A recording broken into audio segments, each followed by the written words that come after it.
Jay here, Stretford Paddock. We've had a bit of breaking news. It's been a day of breaking news, hasn't it? I thought we were done for the day. I thought I could come home and chill out and have me tea. But no, breaking news is Ruben Amorim, the Sporting Lisbon manager, is apparently in talks with Manchester United. I'm going to get into all that. First of all, though, make sure you lot are getting involved in the chat and the comments.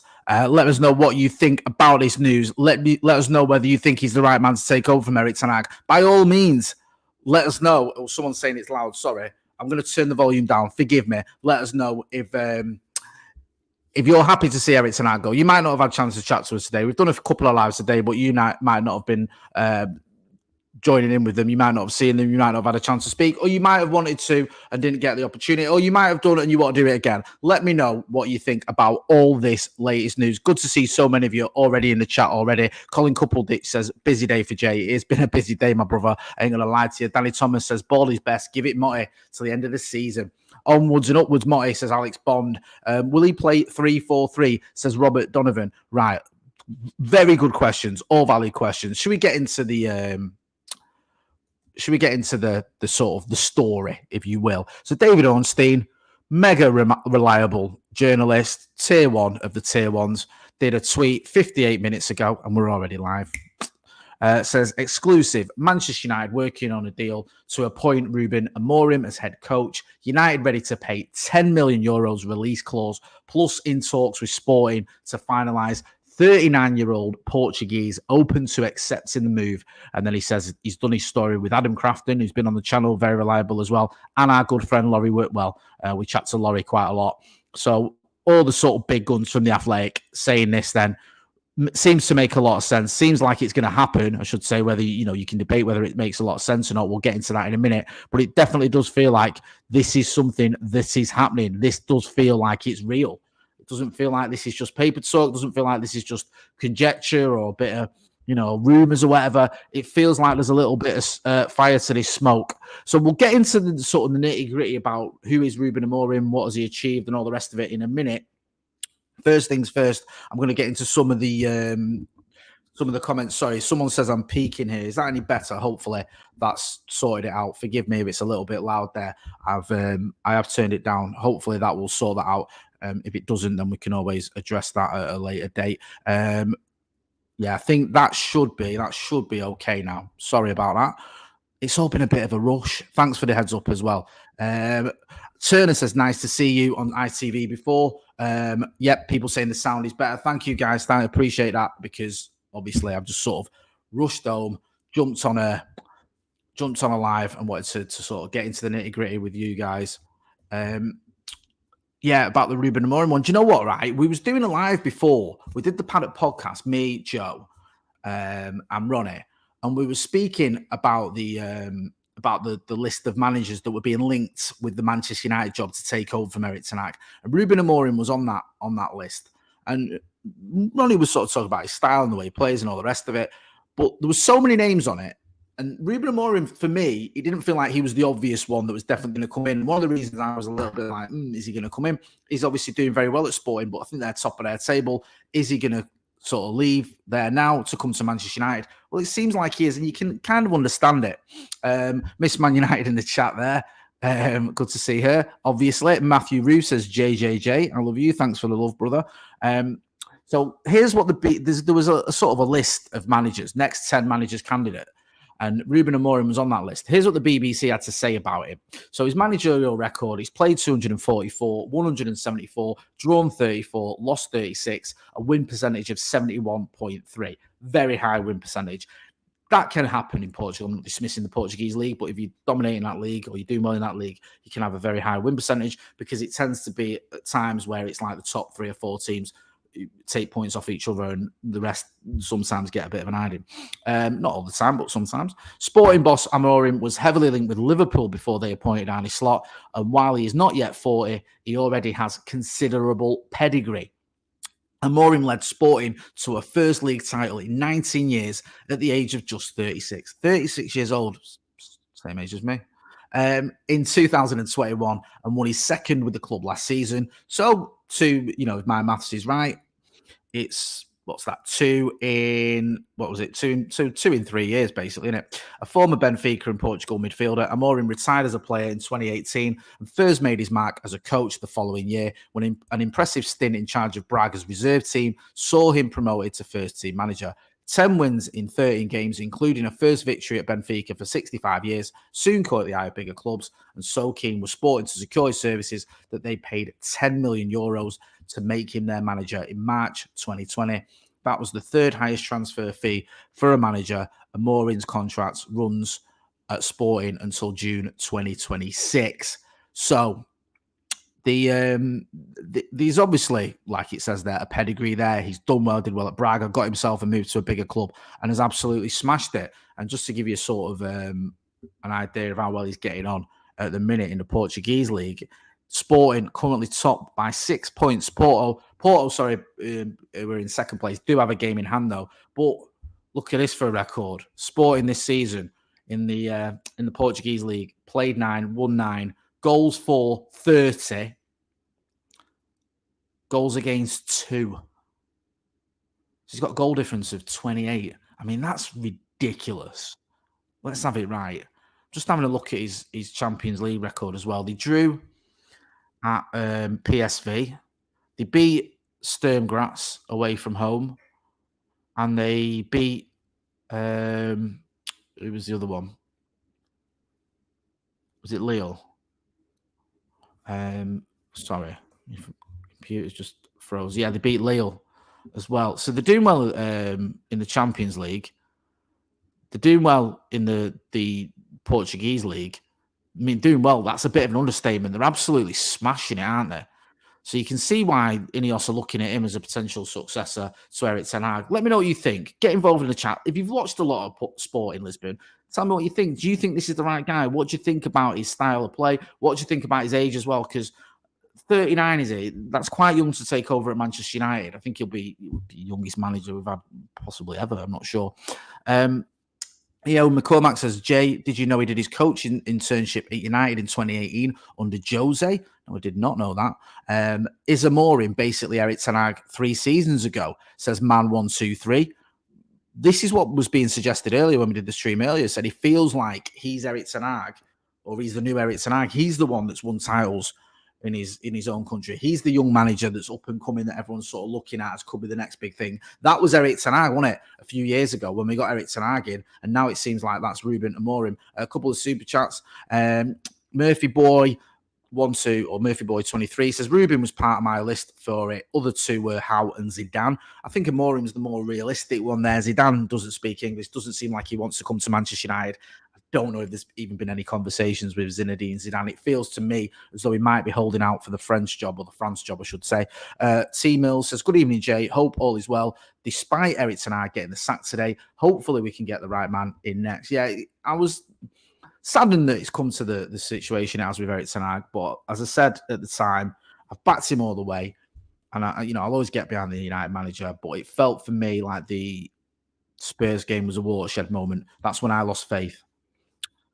Katie Holmes says, love that Scouts can't get any of their guys. Who else is in the chat as well? Glenn F doesn't agree with it. He says it's bollocks. Okay. Charlie Bay says, delighted with this. His greatest skill is communication, something I feel Erik ten Hag was lacking. Zelig says, not another possession-based manager. I haven't enjoyed watching us since Ollie left. Katie Holmes says, love you, Jay. Cheers. Akash K says, Jay, do we know the specific reason why we are hiring Amorim? Specific play style? Is that the answer? I mean, is it? Is that why United want him? I think ultimately it's success. I mean, you look at sort of the characterization of Ruben Amorim's playing style at Sporting, high possession. Says that also here. I'm just going through some of the sort of the articles on him. Built with a strong defense. You can see that from the record. They've got intense pressing, aggressive pressing style to win the ball back. Flexible as well when it comes to attacking, a variety of approaches in attack. So you can see why there's something there that sounds quite appealing, especially considering some of the sort of trouble we've been through over the last season or so in terms of things like possession, in terms of our attack, in terms of our defense as well. I mean, everyone goes on about not scoring enough goals, but defensively, we have had a couple of more than a couple. We've had some dodgy ones, haven't we? Let's have it right. BMW Racing 1974 says, how many of our current squad will need? Sorry, it's all going thick and fast there. Will need to change to suit the manager. We'll have to see. Charlie Bass says it makes you think Ugarte is successful under Amorim over Amrabat, successful under Erik, signing 2 centre backs, which ties into a back 3. Maybe it's been in the works for a while.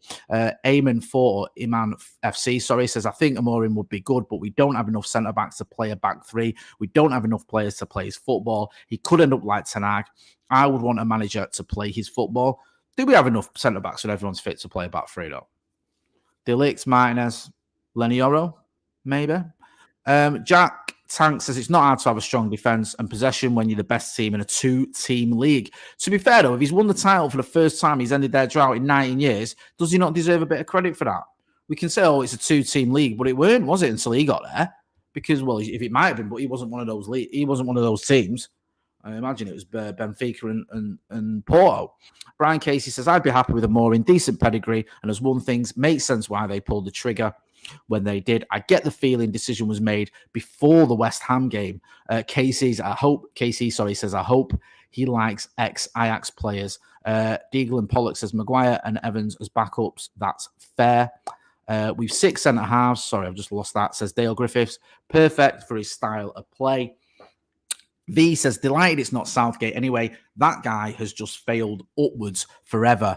Yeah, I didn't want. I did a bit of telly before, and I was asked who I wanted, and they mentioned Gareth Southgate, and I said, look, I haven't got all the answers, and I don't know who the next Manchester United manager should be or will be, but I definitely know it should not be Gareth Southgate. Yes, he's done relatively well with England, but that doesn't make you the manager of Manchester United or capable of being the manager of Manchester United. And you look at what he did at Middlesbrough, which was about 15 years ago, got him relegated.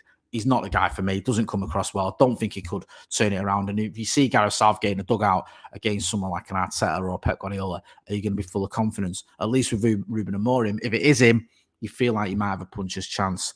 Alex Mooney says, does that mean the new backroom staff are going to then? Will he want Rude? It'll be interesting to see what happens there. Ruud van Nistelrooy has only come in, obviously taking over as caretaker, well known at Manchester United and well loved by the fans. It would be a big move to get rid of Ruud van Nistelrooy, to be honest with you. I mean, I don't know what the situation is there. Can he even get rid of Ruud van Nistelrooy if he wanted to? You presume he probably could, but I don't think he would want to. I think that would be a bit of a strange move if he came in. He'd want to bring his own staff with him as well. But you'd imagine Ruud van Nistelrooy will still be kept on because he's a club legend and he's only just joined and he was an Ineos appointment. It felt like he was an Ineos appointment too. TF says Keno and Ruud van Nistelrooy together. Don't think that's going to happen. Competitive Adam says Erik Ten Hag will reveal all the issues he dealt with ASAP. I don't know if he will. He might have signed an NDA. Rafa D, I love this one, says, cheers, Jay. Xavi's son's crying now, mate. Good job. Then if you saw that, did you see that last night? I think it was a picture that Xavi's missus posted of Xavi and his lad was wearing last season's Manchester United kit. So everyone looked at it and went, oh, that looks like he could be coming to Manchester United. It seemed like a little bit of mischief making. If that, it's probably just an innocent picture because some of my kids have got like PSG tops and stuff like that. Doesn't mean the PSG fans, and it certainly doesn't mean I'm going to manage PSG. Chris Holt, sorry, I've just lost your chat. It's all going thick and fast. People who don't want Amorim but would accept Keenan Scholes, clown emojis. Oh dear. Did Bruno play under Amorim? Says V. I don't think so. Let's have a look. My memory is terrible. So when did Bruno Fernandes leave Sporting Lisbon? Let's have a look. Someone's probably already answered this, so it's me taking ages. So he left Sporting in 2019, I think it was. The 2019-20 season. When did Ruben Amorim take over? Let's have a look. Forgive me. I've come out of the chat. I'm not looking at the chat now, and you lot are probably already answering it, going, oh, Jay, what are you doing, son? No, I don't think the paths crossed. I think they just missed each other.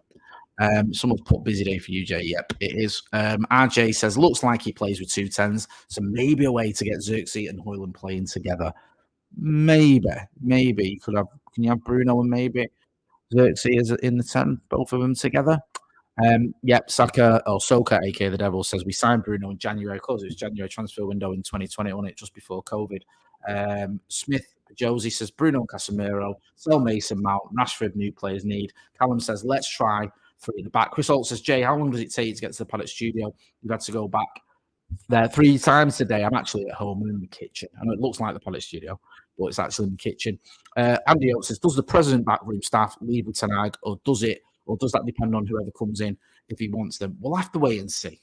There's lots of ifs and buts and maybes, isn't there, about what's going to happen here in terms of Ruben Amorim, and is he going to bring his own background staff? Is he even going to come for starters, right? Because let's have it right. All we've got at the minute is a story from The Athletic. And listen, I trust the journalists who've written it, but at the moment it seems like Manchester United are having talks with Sporting Lisbon about bringing in Ruben Amorim to Old Trafford. Ruben Amorim apparently is happy to do that. He's open to the idea, I should say. But what a misquote what's been said in the article. So we're nowhere near the stage of a here we go.